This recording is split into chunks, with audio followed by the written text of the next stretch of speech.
Assalamualaikum warahmatullahi wabarakatuh. Welcome back to my YouTube channel. Di video kali ini saya akan kembali membahas soal dari LK Fisika Intan Pariwara, tepatnya pembahasan soal fisika kelas 12 bagian bab 7 untuk uji kompetensi 2. Oke, langsung aja kita masuk ke pembahasan soalnya. Benda berbentuk balok memiliki ukuran panjang, lebar, dan tinggi yang berturut-turut sebesar 15, 12, dan 5 cm. Artinya, panjangnya itu adalah 15 cm, kemudian ada lebar 12 cm, dan terakhir ada tinggi sebesar 5 cm. Nah, untuk tinggi ini adik-adik boleh buat lambangnya T ya, atau boleh juga dibuat sebagai H. Kita lanjut, benda tersebut bergerak dengan kelajuan sebesar 0,6 C. Ini kita hapus dulu. Nah, untuk kelajuan dia dilambangkan sebagai V. Kemudian yang ditanyakan adalah volume balok tersebut berapa. Nah, untuk menghitung berapa volume baloknya pada saat dia bergerak dengan kecepatan sebesar 0,6 C, di sini kita bisa menggunakan persamaan dari V sama dengan V0 akar 1 dikurang V kuadrat per C kuadrat. Nah, karena kita belum tahu nih V0-nya berapa, sehingga harus kita hitung dulu. Seperti biasa ya, menghitung volume dari balok, kita gunakan persamaan dari panjang kali lebar kali tinggi. Kemudian tinggal dimasukin aja ke sini ya, ke persamaannya, masing-masing nilai yang tadi. Pertama ada panjangnya 15 cm, lebarnya 12 cm, dan tingginya sebesar 5 cm. Kemudian masukin juga nilai V-nya sebesar 0,6 C. Langkah yang selanjutnya kamu tinggal kalikan aja 15 dikalikan dengan 12 dan 5, hasilnya adalah 900. Kemudian ini tinggal dikuadratin, hasilnya adalah 0,36 C kuadrat. Step yang selanjutnya tinggal dicoret aja atau dibagi sesama C kuadratnya. Sehingga diperoleh 900 dikali akar 1 dikurang 0,36, di mana 1 dikurang 0,36 adalah 0,64. Nah, akar dari 0,64 adalah 0,8. Artinya 900 dikali 0,8 adalah 720 cm pangkat 3. Oke, kita lanjut ke pembahasan soal nomor 8. Kelajuan pesawat antariksa relatif terhadap bumi agar 1 jam dalam pesawat sama dengan 1,25 jam di bumi. Yang ditanyain berarti berapa nilai dari V-nya. Nah, untuk data yang diketahuinya, untuk delta T-nya adik-adik boleh buat 1 jam ya. Sementara yang 1,25 jam ini adalah nilai dari kebalik. Dia kan di pesawat ini ya. Kalau pesawat itu berarti delta T 0. Yang ini berarti yang di bumi artinya ini nilai dari delta T-nya. Oke, kita hapus dulu. Nah, untuk menghitung berapa nilai dari V, kita bisa gunakan persamaan dari delta T sama dengan delta T 0 dibagi dengan nilai dari gamma, yaitu 1 dikurang V kuadrat per C kuadrat. Nah, untuk yang ini, kalau misalnya kamu mau buat kayak gini boleh, cuman lebih enaknya buat kayak yang saya bilang tadi aja. Delta T0-nya kamu ganti dengan 1 ya, kemudian delta T-nya diganti dengan 1,25. Jadi ini udah nggak ada lagi nih delta T0-nya. 1,25 ini kita ubah ke bilangan pecahan, yaitu sebesar 5/4. Nah, step yang selanjutnya tinggal kamu ubah aja posisi pembilangnya ke penyebut, kemudian penyebut ubah posisinya ke pembilang. Nah, sehingga dia menjadi seperti ini. Setelah sampai tahap yang ini ya, tinggal dikuadratin aja kedua ruas untuk menghilangkan akarnya. Sehingga diperoleh seperti ini. Kemudian tinggal kamu kuadratin aja, berarti jadinya adalah 16/25 sama dengan 1 dikurang V kuadrat per C kuadrat. Lalu yang satunya ini pindah ruas ke sebelah kiri. Jadinya berarti 1 dikurang 16 ya per 25 sama dengan V kuadrat per C kuadrat.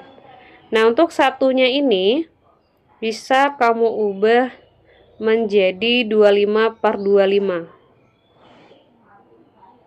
Jadinya dia 25/25 dikurang 1 ya, dikurang 16, maksudnya dikurang 16/25 sama dengan V2 per C kuadrat.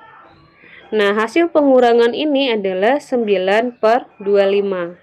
Setelah sampai di tahap ini ya, kuadratnya kamu pindahin ke atas ya, disamain aja.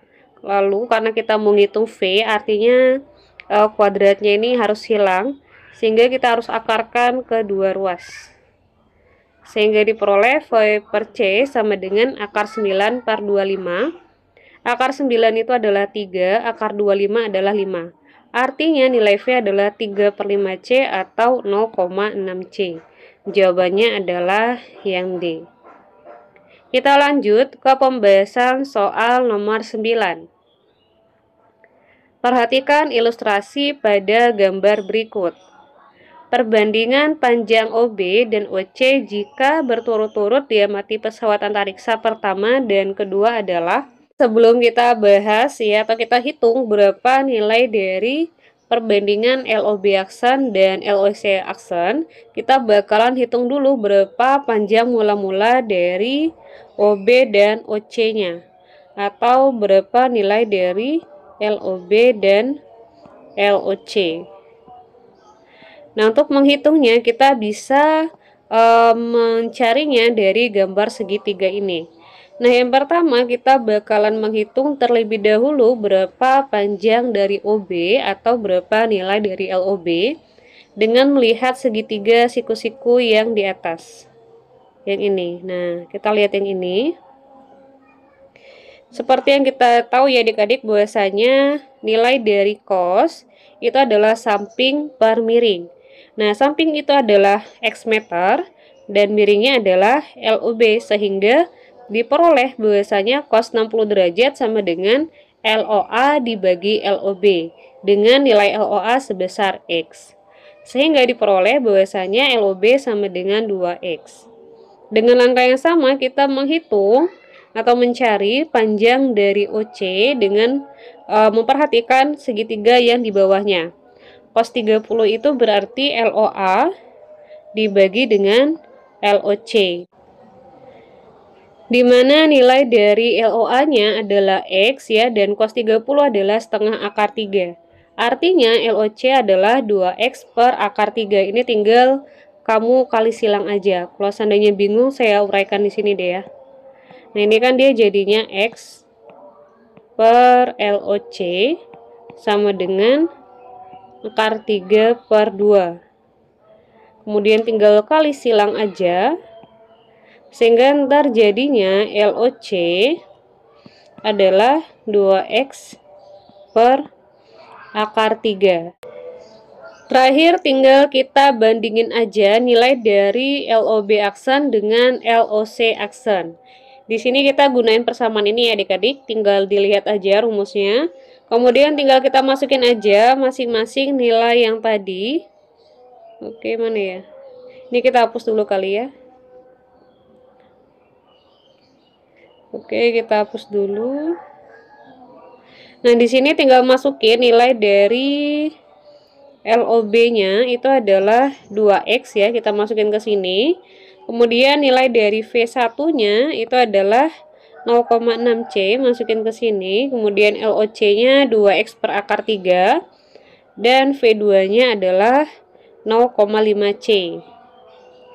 Terakhir, tinggal kamu kuadratin aja. 0,6C kuadrat itu adalah 0,36C kuadrat.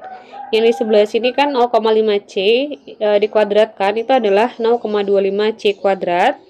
Kemudian tinggal dicoret aja C kuadratnya dengan C kuadrat. Oke, ini agak susah ya. Ini pokoknya C kuadrat dengan C kuadrat dicoret. Nah, kemudian diperolehlah nilainya sebesar ini nih, 2x dikali akar 1 dikurang 0,36 banding 2x per akar 3 dikali akar 1 dikurang 0,25. Ini tinggal kamu kurangin aja, hasilnya adalah 0,64, yang ini hasilnya adalah 0,75. Kemudian tinggal kamu akarin aja, akar dari 0,64 adalah 0,8, akar dari 0,75 itu adalah akar 3 ya, dikali dengan 0,25. Ini saya jabarkan di sini aja kali ya. Dia kan 2x per akar 3 dikali dengan akar 0,75 kan. Akar 0,75 itu sama aja dengan akar 3 dikali dengan 0,25. Jadi untuk akar 3 dengan akar 0,25-nya itu kita bisa pisahin. Nah, kayak gini nih. Setelah kita pisahin, ini bisa kita coret. Makanya dapatnya adalah 2x dikali dengan akar 0,25. Nah, setelah itu barulah akar dari 0,25 itu hasilnya kita tulis di sini, yaitu sebesar 0,5. Kemudian tinggal dicoret aja 2x dengan 2x-nya sehingga diperoleh perbandingan sebesar 0,8 banding 0,5. Nah, karena untuk perbandingannya itu biasanya adalah berupa bilangan bulat ya, bukan bilangan desimal kayak gini, sehingga kedua-duanya ini harus kita kalikan dengan 10 sehingga diperoleh perbandingan sebesar 8 banding 5. Kita lanjut ke pembahasan soal yang terakhir. Ini soalnya nggak lengkap ya, saya masukin di sini, jadi saya bacain aja. Ceritanya itu ada dua buah kubus A dan B berada di dalam pesawat ulang-alik. Pesawat tersebut bergerak dengan kecepatan sebesar 0,8C yang sejajar dengan salah satu rusuk dari masing-masing kubus. Di mana diketahui bahwasanya massa jenis benda A dan B itu adalah 1,6 dan 6,3 gram per centimeter kubik. Oh, berarti di sini kita ketahui ya bahwasanya untuk rho 0A-nya, rho 0A itu adalah 1,62 gram per centimeter kubik. Atau bisa kita tuliskan sebagai 1620 kilogram per meter kubik, dan rho 0B-nya itu adalah berapa tadi? 6,3. 6,3 itu berarti 6.300 ya. 6.300 kilogram per meter kubik. Yang ditanyakan adalah, menurut ilmuwan yang berada di dalam bumi, kubus A dan B masing-masing terbuat dari bahan apa? Berarti di sini kita harus nentuin dulu massa jenis relativistiknya. Setelah kita tahu berapa massa jenis relativistiknya, baru kita cek ya di tabel ini dan tentukan bendanya itu jenisnya apa. Nah, untuk menghitung massa jenis relativistik, di sini kita bisa gunakan persamaan dari M0 dibagi dengan V, di mana M0 itu adalah rho 0 dikali V0. Kemudian karena V itu adalah V0 dikali akar 1 dikurang V kuadrat per C kuadrat, sehingga V0 dengan V0-nya bisa kita coret.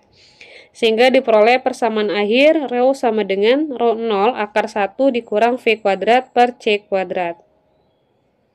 Nah, dari persamaan ini baru tinggal kita hitung masing-masing massa jenis relativistik untuk benda A dan benda B. Yang pertama, kita bakalan hitung dulu untuk massa jenis benda A. Langsung aja masukin nilai rho 0-nya yang tadi sebesar 1620 V-nya adalah 0,8C. Ini tinggal kamu kuadratin, hasilnya adalah 0,64C kuadrat. Lalu C kuadrat dengan C kuadratnya kamu coret, sehingga ntar jadinya seperti ini. Nah, akar dari 1 dikurang 0,64 itu adalah akar 0,36, yaitu 0,6. Ini tinggal kamu bagi aja, ntar dapatnya adalah 2700. Kemudian dengan cara yang sama, tinggal hitung nilai dari massa jenis benda B, ntar dapatnya adalah 10.500. Tinggal kita cek aja di sini untuk massa jenis bendanya. Yang 2700 itu adalah aluminium, yang 10.500 itu adalah perak ya. Artinya jenis bendanya itu adalah aluminium dan perak. Oke, sekian dulu pembahasan soal pada kali ini. Terima kasih. Wassalamualaikum warahmatullahi wabarakatuh.